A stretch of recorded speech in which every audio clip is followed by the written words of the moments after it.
ओम अज्ञानतिमिरान्धस्य ज्ञानाञ्जनशलाकया चक्षुरुन्मिलितं येन तस्मै श्री गुरुवे नमः। हरे कृष्णा।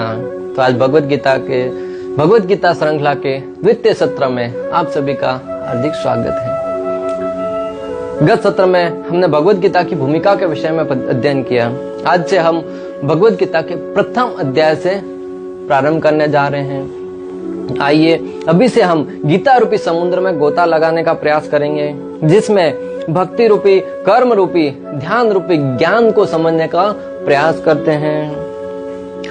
प्रथम अध्याय का प्रथम श्लोक प्रारंभ करने से पूर्व हम प्रथम अध्याय के विषय में समझेंगे कि प्रथम अध्याय है क्या। आचार्य गण कहते हैं कि जो भगवद गीता है वो प्रथम अध्याय के 28वें श्लोक से अर्जुन के विषाद योग से प्रारंभ होकर भगवान श्री कृष्ण उसका निरूपण करते करते, ज्ञान का निरूपण करते करते 18वें अध्याय तक उनको लेके जाते हैं। तो क्या 1 से 27 श्लोक नहीं पढ़ना चाहिए? उसके ऊपर बलदेव विद्याभूषण जी विशेष रूप से टिप्पणी करते हुए कहते हैं कि जिस प्रकार एक लड्डू है वो नमक में अगर गिर जाए और उस लड्डू को निकालकर नमक को उससे हटाकर उस लड्डू को खाने का प्रयास किया जाए, तो हालांकि हमने नमक को हटा दिया है, परंतु फिर भी उस लड्डू के अंदर नमक का स्वाद आएगा। हम चाहते हुए भी न चाहते हुए भी उसको अलग नहीं कर सकते। हम चाहते हुए भी नमक को लड्डू से पूर्ण रूप से अलग नहीं कर सकते। ठीक उसी प्रकार जो भगवद गीता का ज्ञान है उसमें से जो प्रथम 27 श्लोक है उनको चाह कर भी अलग नहीं कर सकते। अगर उनको भगवद गीता से अलग किया जाए तो हम भगवद गीता का ज्ञान तो समझ जाएंगे, परंतु इस ज्ञान से वंचित रह जाएंगे कि भगवद गीता किस स्थान पर कही गई, किस परिस्थिति में कही गई, किससे कही गई और क्यों कही गई। क्योंकि अर्जुन है वो प्रथम श्लोक ही है कि धर्म क्षेत्र कुरुक्षेत्र, धर्म भूमि का जो कुरुक्षेत्र स्थान है वहां पर श्रीमद् भगवद गीता का ज्ञान दिया गया। तो प्रथम 27 श्लोक है वो पढ़ना अत्यंत आवश्यक है ताकि भगवद गीता का जो बैकग्राउंड है उसको ठीक से समझा जा सके। आचार्य गण प्रथम अध्याय को 4 भागों में विभाजित करके उसको समझाने का प्रयास करते हैं। प्रथम 1 से 13 श्लोक है उसमें दुर्योधन है वो राजनीति करते हैं, और 14 से 20 श्लोक है उसमें युद्ध में विजय के चिन्ह दिखाई पड़ते हैं कि किसकी विजय होने वाली है। प्रारंभ में विजय का चिन्ह मालूम पड़ जाता है, युद्ध का रणनीति देखकर, युद्ध स्थल में लोगों के खड़े रहने का भाव देखकर कि किसकी विजय होने वाली है। और 21 से 27वें श्लोक में भगवान की भक्त वत्सलता का दर्शन होता है, और 28 से 40 श्लोक में अर्जुन है वो अपने हृदय के दुर्बलता, दया, ज्ञान, कर्म के सामंजस्य का प्रदर्शन करते हुए युद्ध से विमुख होने का प्रयास करता है। भगवान श्री कृष्ण से कहता है कि मेरे शरीर है वो कंपायमान होते जा रहा है, मेरा मुख सूखा जा रहा है, मैं जंगल में जाकर भिक्षा मांगकर जीवन यापन कर लूंगा, परंतु मैं युद्ध नहीं करूंगा। जिस युद्ध में अपनों के मारे जाने का भय बना रहा है, युद्ध में अनेक सेनापति, अनेक व्यक्ति मारे जाएंगे, और उनको मारे जाने से अनेक स्त्रियां विधवा हो जाएगी, और स्त्रियों के ऊपर जब कोई अंकुश नहीं रहेगा तो समाज में वर्ण संकर पैदा हो जाएगा, और उन सब का कारण मैं बनूंगा, तो मैं युद्ध नहीं चाहता।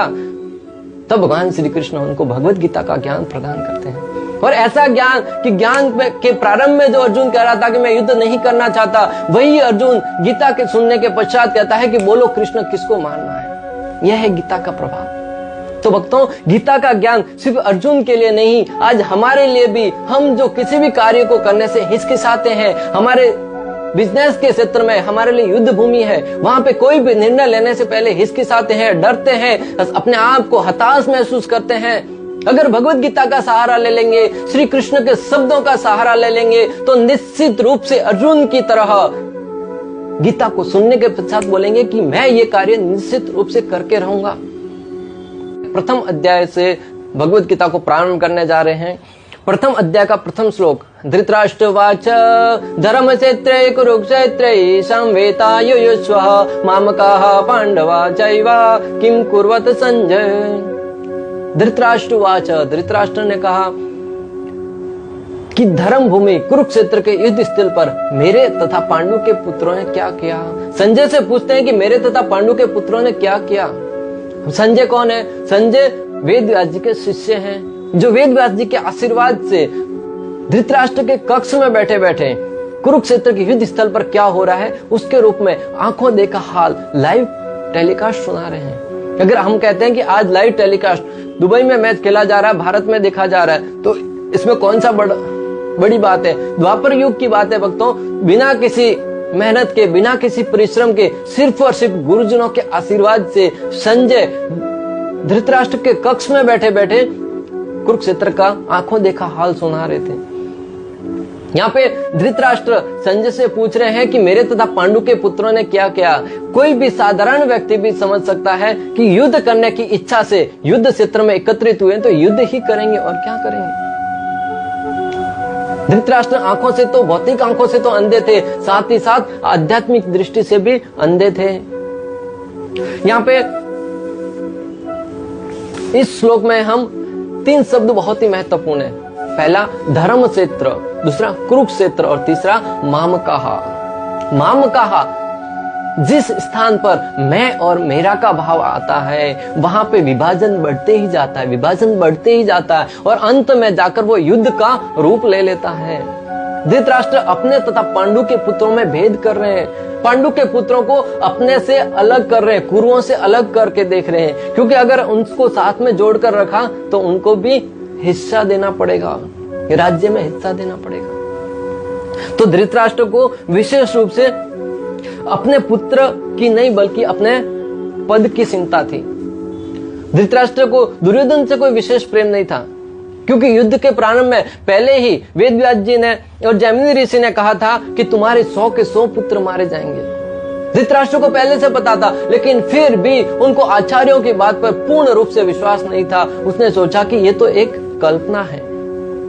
वो चाह रहे थे कि युद्ध में, कुरुक्षेत्र के युद्ध में दुर्योधन युद्ध करेगा और उसमें विजय होगा तो वो राजा बनेगा और मेरा पद है वो सुरक्षित रहेगा। वो किसी भी रूप में पांडवों को राज्य नहीं देना चाहते थे। और इसमें आपने देखा होगा कि जब श्री कृष्ण संधि प्रस्ताव लेके जाते हैं और दुर्योधन से कहते हैं कि पांडवों को सिर्फ 5 गांव दे दो, तब दुर्योधन भगवान से कहता है कि मैं पांडवों को एक सुई के नोक जितनी भी जगह नहीं दूंगा। तब भी धृतराष्ट्र शांत रहे। अगर वो चाहते तो पांडवों को 5 गांव देकर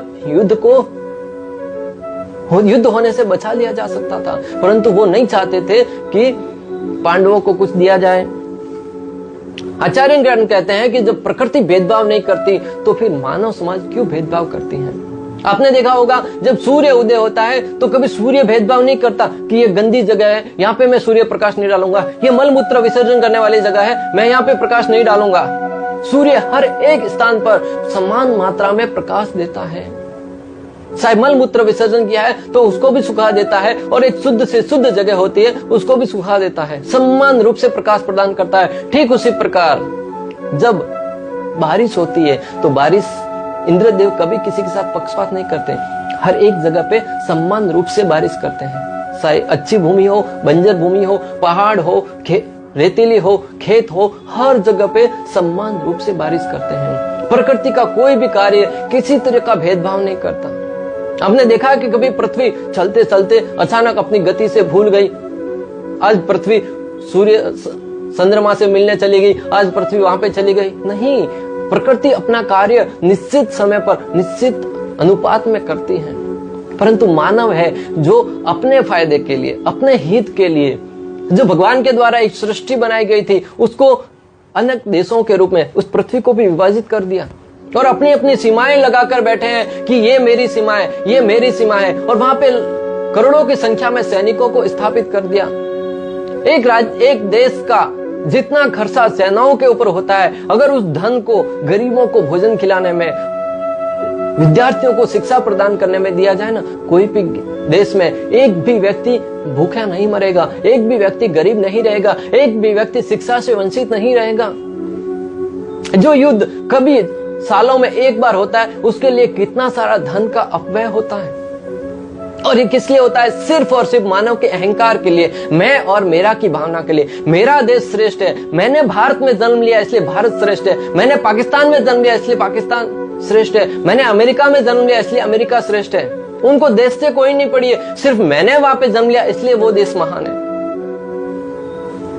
उनको कौन बताए कि आज भारत में जन्म लिया, अगले जन्म में पता नहीं अमेरिका में होंगे, चाइना में होंगे, कहां पे होंगे।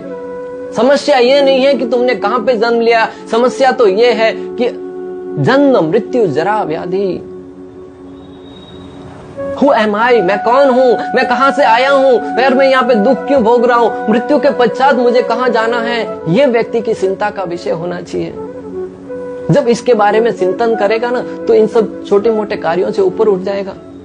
आज व्यक्ति आपस में देश के नाम पे लड़ते हैं, राज्य के नाम पर लड़ते हैं, जाति के नाम पर लड़ते हैं, धर्म के नाम पर लड़ते हैं, परंतु किसी को भी आत्म साक्षात्कार के विषय में नहीं पड़ा। मेरा धर्म श्रेष्ठ है, मेरी जाति श्रेष्ठ है, मेरा कुल श्रेष्ठ है, मेरा देश महान है। अरे तुम्हारा देश महान है तो उसका भी महान रहने दो, क्या फर्क पड़ता है। लेकिन नहीं, अहंकार है वो कभी ये मानने के लिए राजी नहीं होता। जब तक मामकाहा की जगह पे ईश्वरीय बुद्धि नहीं आएगी ना, तब तक युद्ध होता रहेगा। कितनी संयुक्त राष्ट्रीय संघ स्थापित कर लो, कितनी शांति की प्रक्रिया स्थापित कर लो, लेकिन जब तक ईश्वरीय भाव नहीं आएगा ना, ईश्वरीय बुद्धि का निर्माण नहीं होगा ना, श्री कृष्ण क्या कहना चाहते उसको बुद्धि में विकास नहीं होगा ना, तब तक युद्ध होते रहेंगे। और अनादि काल से हम देख रहे हैं कि युद्ध होते आ रहे हैं। धर्म क्या है? आज धर्म के नाम पर अनेक लोग लड़ते हैं, मेरा धर्म श्रेष्ठ है, तुम्हारा धर्म नीचा है। धर्म है क्या वास्तव में? भगवान श्री कृष्ण ने कहा सर्व धर्मान परित्यज्य माम एक शरणं व्रज अहम त्वां सर्व पापेभ्यो मोक्षयिष्यामि मा शुचः। सारे धर्मों का त्याग करके जब अर्जुन कह रहा था कि मैं ये करूंगा तो वर्ण संकर पैदा होगा, ये करूंगा तो ये हो जाएगा, इनको मारूंगा तो ऐसा हो जाएगा, श्री कृष्ण कहते हैं कि सारे धर्मों को छोड़कर सिर्फ मेरी शरण में आ जाओ। यानी कि जो मैं कहता हूं, मेरी संतुष्टि के लिए, मेरी प्रसन्नता के लिए कार्य करोगे तो सारे वो एकमात्र धर्म है। जो कार्य श्री कृष्ण को प्रसन्न करे, जो कार्य ईश्वर को प्रसन्न करे, वो धर्म है। बाकी धर्म के नाम पर ढोंग है। जब कुरुक्षेत्र का युद्ध स्थान प्रारंभ होने वाला था, तब दुर्योधन भगवान श्री कृष्ण के पास सहायता मांगने के लिए जाते हैं। श्री कृष्ण सोए हुए थे, दुर्योधन जाके भगवान के सिराने पर सिर के पास जाकर बैठ जाते हैं। इतने में अर्जुन भी सहायता मांगने के लिए आते हैं। अर्जुन जाकर भगवान के श्री चरणों के पास जाके बैठ जाते हैं। श्री कृष्ण की जैसे ही आंख खुलती है, खड़े होते हैं, अर्जुन को सामने देखते हैं। बोले अर्जुन तुम कभी आए? उतने में दुर्योधन चिल्ला के कहने लगा, अरे कृष्ण पहले मैं आया था। भगवान ने कहा कि पहले तो मैंने अर्जुन को देखा। यहाँ पे भी बहुत ही सुंदर सिद्धांत स्थापित हो रहा है कि अगर किसी के पास सहायता मांगने चाहे तो उनके चरणों में बैठना चाहिए। गुरु के पास जाए तो उनके चरणों में बैठना चाहिए, उनके सर पे जाके नहीं। तब श्री कृष्ण ने कहा कि मैंने तो पहले अर्जुन को देखा, और वैसे भी अर्जुन तुमसे उम्र में छोटा है तो अर्जुन का ही अधिकार बनता है कि वो पहले मांगेगा।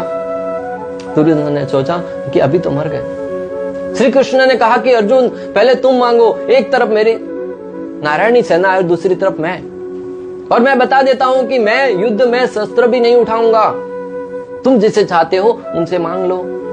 अर्जुन ने एक पल नहीं लगाया सोचने के लिए कि किसे मांगो। अर्जुन ने तुरंत कह दिया कि भगवान मुझे आप चाहिए। दुर्योधन मन में तो लड्डू फूट रहे हैं और भगवान के सामने कह रहा है कि ठीक है, अर्जुन आपको चाहता है तो सेना मैं रख लेता हूं। और उतने में वहां से तुरंत निकल गए भक्तों। और ये स्वभाव सिर्फ दुर्योधन का नहीं है। हम भी जब अक्सर मंदिर में जाते हैं ना, तो भगवान के सामने प्रार्थना करते हैं, ओम जय जगदीश हरे, सुख संपत्ति घरे आवे, कष्ट मिटे तन का। यानी कि भगवान से प्रार्थना करते हैं कि हमारे शरीर के कष्ट का निवारण हो जाए, घर पे सुख संपत्ति आ जाए।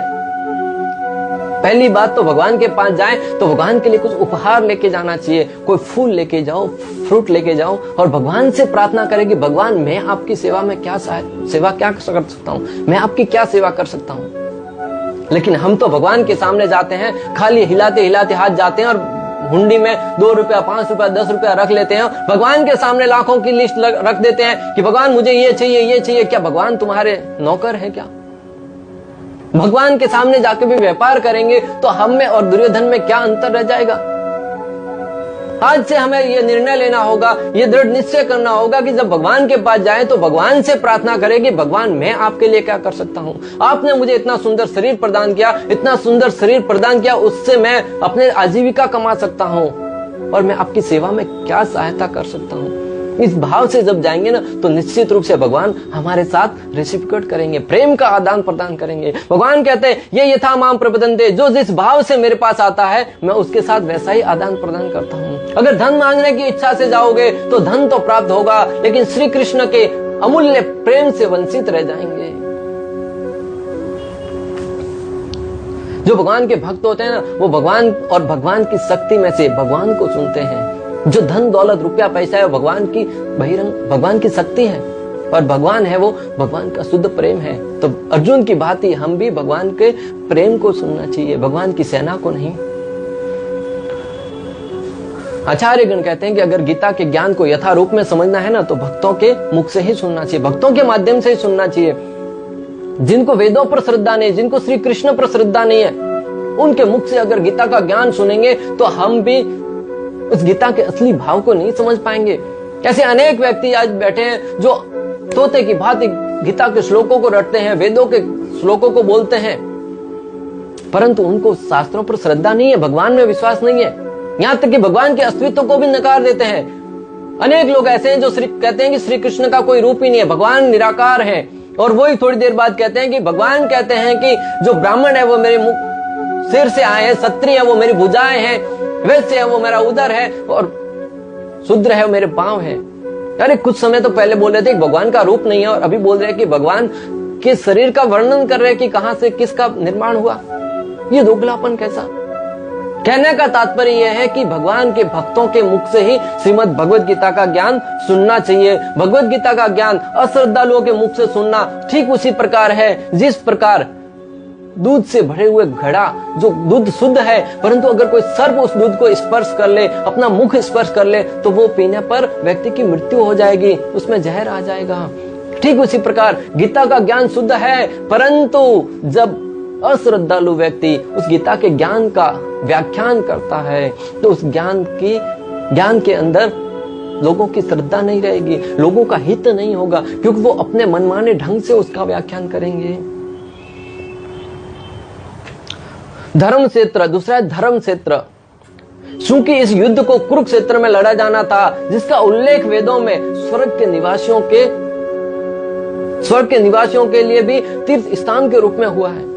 स्वर्ग के निवासी उस स्थान पर तीर्थ के रूप में जाना पसंद करते हैं। इसलिए धृतराष्ट्र थे, वो इस बात से भयभीत थे कि इस पवित्र स्थान का युद्ध के परिणाम पर न जाने कैसा प्रभाव पड़ेगा, क्योंकि युद्ध भी तो धर्म और अधर्म के बीच में हो रहा है, और उनके जो पुत्र हैं वो अधर्म के साथ खड़े और पांडव है वो धर्म के साथ खड़े, और धर्म के क्षेत्र पर जब अधर्म और धर्म के बीच में युद्ध होगा तो निश्चित रूप से विजय धर्म की ही होगी। धृतराष्ट्र इससे भी बहुत बड़े चिंतित हैं। आचार्यगण कहते हैं कि जिस प्रकार हम धान बोते हैं तो धान के पौधे के साथ अवांछित घास भी उगाती है। एक माली क्या करता है, उस घास को निकालकर धान का पौधा है उसको खाद प्रदान करता है, पानी के द्वारा उसका सिंचन करता है, और जब पौधा बड़ा होता है धान का तो उसके ऊपर धान लगता है। ठीक उसी प्रकार यहाँ पे श्री कृष्ण दुर्योधन रूपी घास के पौधे को निकालकर युधिष्ठिर रूपी धान के पौधे को पोषित कर रहे हैं, ताकि आगे चलकर वो धर्म की स्थापना करें। हमें भी अपने जीवन में अनेक प्रकार के अनर्थ हैं, वो घास की भांति है, उस अनर्थों को निकालकर श्रीमद् भगवद गीता के माध्यम से अनर्थों को निकालकर हमारे हृदय के जो अच्छे गुण हैं, अच्छे संस्कार हैं, उनका पोषण करना चाहिए, ताकि आगे चलकर हमारे आने वाली पीढ़ी के लिए एक दृष्टांत प्रस्तुत कर सके। तो इस प्रकार श्रीमद् भगवद गीता का जो प्रथम अध्याय का प्रथम श्लोक है वो बहुत ही महत्वपूर्ण है भगवद गीता के बाकी सारे के सारे श्लोकों को समझने के लिए, कि धृतराष्ट्र की जो मानसिक स्थिति है, मनोस्थिति है, वो किस प्रकार मैं और मेरा की भावना में फंसी हुई है। हमें भी श्लोक से जो सार रूप में समझना है वो ये है कि मैं और मेरा की भावना से ऊपर उठकर ईश्वरीय शक्ति का आश्रय लेकर हमेशा परहित में हित रखना है, दूसरों का हमेशा हित चाहना है। अक्सर लोग मंदिर जाते तब कहते हैं कि भगवान सबका भला करना और शुरुआत मुझसे करना। ऐसा नहीं है, भगवान को पता है किसको क्या भला करना है। तो भगवान के सामने सिर्फ भगवान की प्रसन्नता के लिए, भगवान के गुणों का भगवान के सामने भगवान की प्रशंसा करें कि भगवान आपका मुखमंडल कितना सुंदर है, आपकी भुजाएं कितनी सुंदर है, आपका कटी प्रदेश का हिस्सा कितना सुंदर है, आपके श्री शरण कितने सुंदर है, आपका जो वेशभूषा है वो कितना सुंदर है, आपके केस है वो कितने सुंदर है। इस प्रकार जब हम भगवान की प्रशंसा करेंगे ना, वो धीरे धीरे भगवान के जो सारे के सारे स्वयं के ऐश्वर्य उनका थोड़ा थोड़ा हिस्सा हमारे हृदय में धीरे धीरे अपने आप प्रवाहित होता जाएगा।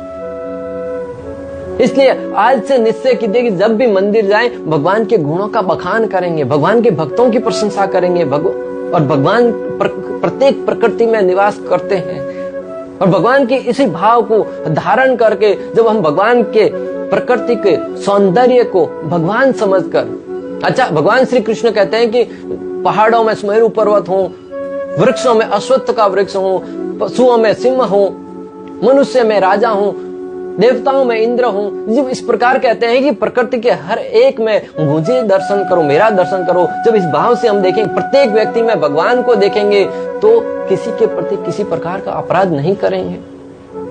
जब भी किसी व्यक्ति के प्रति हिंसा करने का भाव आए ना, तब सोचिए कि इसमें भी भगवान विद्वान है। एक बार एक गुरुकुल में गुरु ने बच्चों को कहा कि कुछ आम के फल प्रदान किए और बोले कि इन फल को ऐसे स्थान पर जाकर खा के आइए जहां पे आपको कोई ना देखे। बच्चे अपने अलग अलग दिशाओं में चले गए। एक बच्चा गुफा में चला गया, एक पेड़ के ऊपर चढ़ गया और अलग अलग स्थानों पर जाकर आम को खा के शाम को घर लौट आए, गुरुकुल में लौट आए, परंतु एक बच्चा नहीं आया। तो जो उनके शिक्षक थे, जो गुरुकुल के मालिक थे, वो बहुत ही आचार्य थे, बहुत दुखी हो गए, रात भर नहीं सोए। प्रातःकाल दूसरे दिन प्रातःकाल वो बच्चा थका हारा ऐसे हाथ में आम लेते लौट रहा था गुरुकुल की तरफ। गुरु ने कहा कि तुम हाथ में आम लिए ऐसे क्यों आ रहे हो, तुमने कुछ खाया क्यों नहीं अभी तक, आम ऐसे कैसे क्यों लेके आए। तो शिष्य ने जो बात कही उसे सुनकर गुरु का हृदय बहुत ही द्रवित हो गया, क्योंकि गुरुदेव आपने ही तो कहा था कि भगवान श्री हरि है, वो हर एक जगह पे विद्यमान रहते हैं, हमारे हृदय में भी विद्यमान रहते हैं, हवा में विद्यमान रहते हैं, कण कण में विद्यमान रहते हैं। तो मुझे कोई ऐसा स्थान नहीं मिला जहां पे कोई व्यक्ति नहीं देखता हो। परमात्मा हमेशा मेरा निरीक्षण कर रहे थे, मेरी निगरानी कर रहे थे, तो मैं कैसा भला खा सकता हूँ। और आपकी आज्ञा थी कि जहां पे कोई नहीं देखे उस स्थान पर जाके खाइए। मेरे कहने का तात्पर्य यह है कि भगवान को हर एक वस्तु में देखें, और इस भाव से जब देखेंगे तो हमारा हृदय कभी भी किसी के प्रति अपराध नहीं करेगा। अंत तक हमारे साथ वीडियो में बने रहने के लिए बहुत बहुत धन्यवाद। मैं आपसे विश्वास दिलाता हूं कि आगे भी ऐसा ही आनंद आता रहेगा। पूरी सीरीज में हमारे साथ बने रहिएगा। वीडियो को लाइक जरूर करें, शेयर करें, चैनल को सब्सक्राइब करें और कमेंट बॉक्स में जाकर कमेंट करना बिल्कुल ना भूलें। अगर आपका कोई प्रश्न है तो कमेंट बॉक्स में लिख लीजिए, हम अगले सत्र में उसका आंसर देने का प्रयास करेंगे। हरे कृष्णा। श्रीमद् भगवद गीता की